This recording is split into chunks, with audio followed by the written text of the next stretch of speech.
بسم اللہ الرحمن الرحیم۔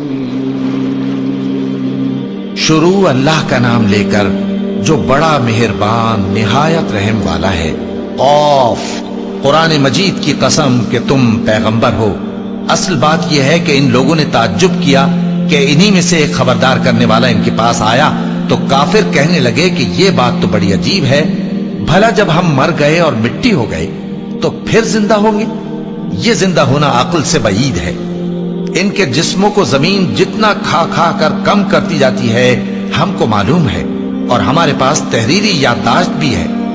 بلکہ عجیب بات یہ ہے کہ جب ان کے پاس دین حق آ پہنچا تو انہوں نے اس کو جھوٹ سمجھا۔ سو یہ ایک الجھی ہوئی بات میں پڑے ہیں۔ کیا انہوں نے اپنے اوپر آسمان کی طرف نگاہ نہیں کی کہ ہم نے اس کو کیسے بنایا اور سجایا، اور اس میں کوئی شگاف تک نہیں؟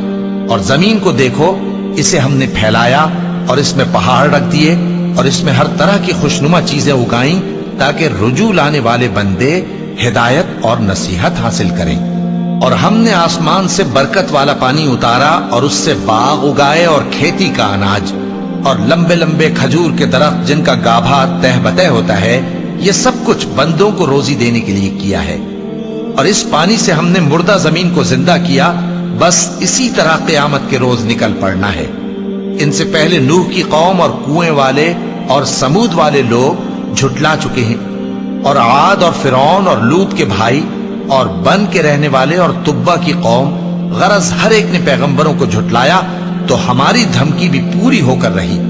تو کیا ہم پہلی بار پیدا کر کے تھک گئے؟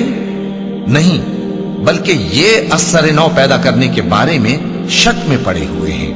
اور ہم ہی نے انسان کو پیدا کیا ہے، اور جو خیالات اس کے دل میں گزرتے ہیں ہم ان کو جانتے ہیں، اور ہم تو رگ جان سے بھی زیادہ اس کے قریب ہیں۔ جب وہ کوئی کام کرتا ہے تو دو لکھنے والے جو دائیں بائیں بیٹھے ہیں لکھ لیتے ہیں۔ کوئی بات اس کی زبان پر نہیں آتی مگر ایک نگہبان اس کے پاس لکھ لینے کو تیار رہتا ہے۔ اور موت کی بے ہوشی حقیقت کھولنے کو طاری ہو گئی۔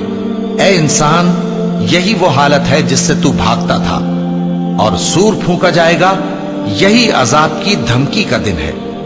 اور ہر شخص ہمارے سامنے اس حال میں آئے گا کہ ایک فرشتہ اس کے ساتھ ہانکنے والا ہوگا اور ایک اس کے اعمال کی گواہی دینے والا۔ یہ وہ دن ہے کہ اس سے تو غافل ہو رہا تھا، اب ہم نے تجھ پر سے پردہ اٹھا دیا تو آج تیری نگاہ تیز ہے۔ اور اس کا ہم نشیں فرشتہ کہے گا کہ یہ اعمال نامہ میرے پاس تیار ہے۔ حکم ہوگا کہ ہر سرکش ناشکرے کو دوزخ میں ڈال دو، جو مال میں بخل کرنے والا، حد سے بڑھنے والا، شبہ نکالنے والا تھا، جس نے اللہ کے ساتھ اور معبود مقرر کر رکھے تھے، تو اس کو سخت عذاب میں ڈال دو۔ اس کا ساتھی شیطان کہے گا کہ اے ہمارے پروردگار، میں نے اس کو گمراہ نہیں کیا تھا بلکہ یہ آپ ہی رستے سے دور بھٹکا ہوا تھا۔ اللہ کہے گا کہ میرے حضور میں رد و قد نہ کرو، میں تمہارے پاس پہلے ہی عذاب کی وعید بھیج چکا تھا۔ میرے ہاں بات بدلہ نہیں کرتی، اور میں بندوں پر ظلم کرنے والا نہیں۔ اس دن ہم دوزخ سے پوچھیں گے کہ کیا تو بھر گئی؟ وہ کہے گی کہ کچھ اور بھی ہے۔ اور بہشت پرہیزگاروں کے قریب کر دی جائے گی کہ ان سے مطلق دور نہ ہوگی۔ یہی وہ چیز ہے جس کا تم سے وعدہ کیا جاتا تھا، یعنی ہر رجوع لانے والے، حفاظت کرنے والے سے، جو رحمان سے بن دیکھے ڈرتا رہا اور رجوع کرنے والا دل لے کر آیا، اس میں سلامتی کے ساتھ داخل ہو جاؤ۔ یہ ہمیشہ رہنے کا دن ہے، وہاں جو چاہیں گے ان کے لیے حاضر ہوگا۔ اور ہمارے ہاں اور بھی بہت کچھ ہے، اور ہم نے ان سے پہلے کئی امتیں ہلاک کر ڈالیں، وہ لوگ ان سے قوت میں کہیں بڑھ کر تھے۔ پھر وہ شہروں میں گشت کرنے لگے، کیا کہیں بھاگنے کی جگہ ہے؟ جو شخص دل آگاہ رکھتا ہے یا دل سے متوجہ ہو کر سنتا ہے، اس کے لیے اس میں نصیحت ہے۔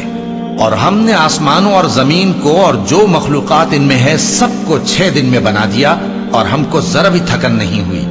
تو جو کچھ یہ کفار بکتے ہیں اس پر صبر کرو، اور آفتاب کے طلوع ہونے سے پہلے اور اس کے غروب ہونے سے پہلے اپنے پروردگار کی تعریف کے ساتھ تسبیح کرتے رہو، اور رات کے بعض اوقات میں بھی اور نماز کے بعد بھی اسی کے نام کی تسبیح کیا کرو۔ اور سنو، جس دن پکارنے والا نزدیک کی جگہ سے پکارے گا، جس دن لوگ ایک زور کی آواز یقیناً سن لیں گے، وہی نکل پڑنے کا دن ہوگا، ہم ہی تو زندہ کرتے ہیں اور ہم ہی مارتے ہیں اور ہمارے ہی پاس لوٹ کر آنا ہے۔ اس دن زمین ان پر سے پھٹ جائے گی اور وہ جھٹ پٹ نکل کھڑے ہوں گے۔ اس طرح سے جمع کرنا ہمیں آسان ہے۔ یہ لوگ جو کچھ کہتے ہیں ہمیں خوب معلوم ہے، اور تم ان پر زبردستی کرنے والے نہیں ہو۔ بس جو میرے عذاب کی دھمکی سے ڈرے اس کو قرآن کے ذریعے نصیحت کرتے رہو۔ صدق اللہ العظیم۔